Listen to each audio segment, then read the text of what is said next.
bersama saya di podcast Abang, asiknya bincang sehat bareng kita. Kali ini saya Nawang ditemani oleh Dr. Heji, dokter internship umum, dokter umum ya dok ya? Iya. Aslinya tinggal di mana sih dok? Aslinya di Cilegon dari BMW. Oh BMW, oke. Nah kali ini kita akan membahas tentang lingkungan sehat tanpa asap rokok ya dok ya. Apalagi kan banyak sekali masyarakat yang suka merokok di lingkungan sekitar kita, entah itu di rumah, di kantor, pokoknya di lingkungan sekitar ya dok ya. Nah, kalau rokok itu kandungan bahayanya apa aja sih dalam kandungan zat rokoknya dok? Sebenarnya rokok itu kandungan zat berbahaya itu banyak sekali. Bahkan dari penelitian itu dikatakan bisa sampai ribuan zat yang berbahaya yang ada di dalam rokok. Cuma memang salah satu zat yang paling terkenal sebenarnya ada dua sih. Yang pertama itu nikotin. Nikotin ini memang yang menyebabkan orangnya itu jadi pengen ngerokok lagi gitu. Ibaratnya dia zat adiktif gitu kan. Terus yang kedua itu tar. Tar itu zat ini memang bisa memicu sel-sel kanker juga, makanya dibilangkan namanya karsinogenik. Selain itu banyak sih, mulai dari karbon monoksida, formaldehid, amonia, bahkan katanya ada arsenik juga. Jadi sebenarnya zatnya itu banyak sekali yang berbahaya di dalam rokok. Tapi ya tadi yang paling terkenal itu tar dan juga nikotin. Oh Pak, jadi paling terkenal zatnya itu yang kandungannya tar sama nikotin ya. Betul. Itu bisa mempengaruhi ke masyarakat untuk selalu ingin merokok ya dok ya? Betul. Berarti kayak kecanduan ya dok ya? Betul, iya. Oke. Kalau perbedaan perokok aktif sama yang pasif itu seperti apa sih dok? Jadi sesuai namanya ya, kalau aktif berarti dia aktif secara aktif melakukan merokok. Jadi perokok aktif adalah orang yang memang merokok. Kemudian kalau perokok pasif dia adalah orang-orang yang tidak merokok tapi terpapar asap rokok. Oh gitu. Tuh bisa karena ya dekat sama orang-orang yang lagi merokok seperti itu. Kata orang-orang ini, kata masyarakat ya, katanya lebih baik rokok elektrik daripada rokok yang apa yang klasik, yang konvensional ya, yang asing itu. Ya. Itu bener bahaya dua-duanya atau enggak sih dok? Sebenarnya jelas bahaya dua-duanya. Biasanya sih yang bilang dok lebih bagus lah kalau rokok elektrik. Iya.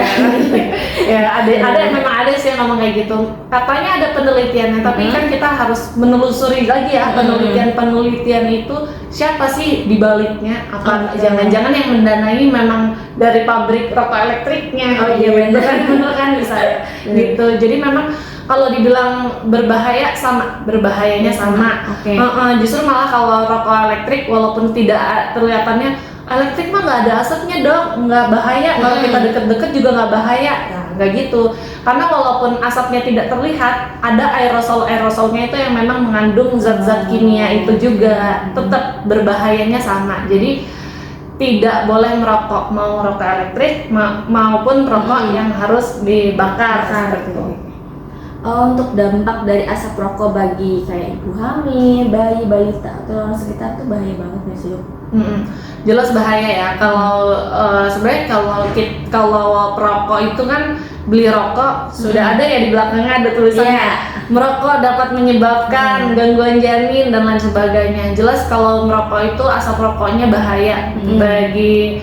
Kalau merokoknya sendiri berbahaya bagi yang merokok, asapnya itu berbahaya bagi orang-orang di sekitarnya, termasuk diantaranya ibu hamil, anak-anak, terus orang-orang dengan faktor resiko penyakit, misalkan orang-orang dengan asma, dengan PPOK, tentu itu berbahaya karena kalau apalagi misalkan sama ibu hamil, ibu hamil itu kan bisa terjadi gangguan ya pada janinnya kalau sering-sering terpapar asap rokok karena tadi zat kimia yang di dalam bahan rokok itu banyak sekali. Terus kayak anak-anak dan di semua usia ya, di semua kategori, mau ibu hamil mau nggak hamil, pokoknya kalau kena asap rokok ya kita tetap beresiko mengalami infeksi saluran pernafasan seperti itu. Kalau anak-anak misalkan bolak-balik terus infeksi terus saluran pernafasannya kan bisa jadi terganggu pertumbuhan dan perkembangannya seperti itu.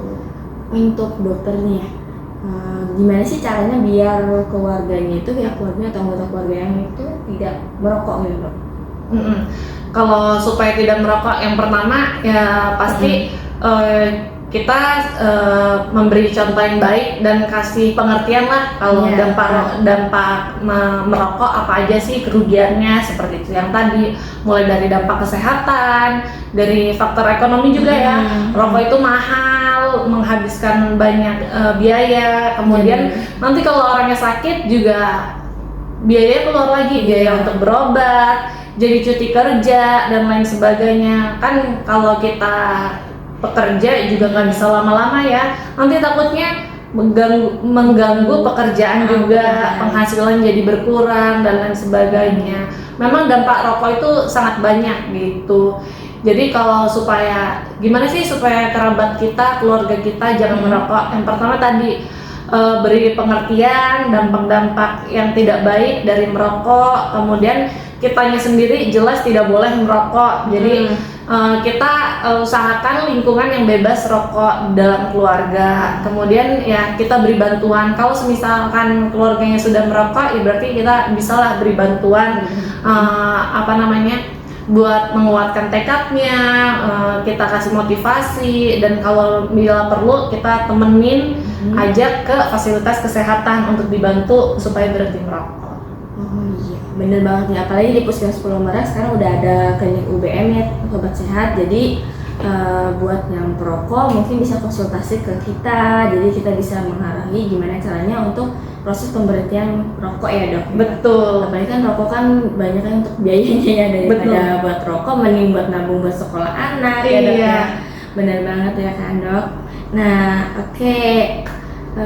Demikian karena hari sudah siang ya.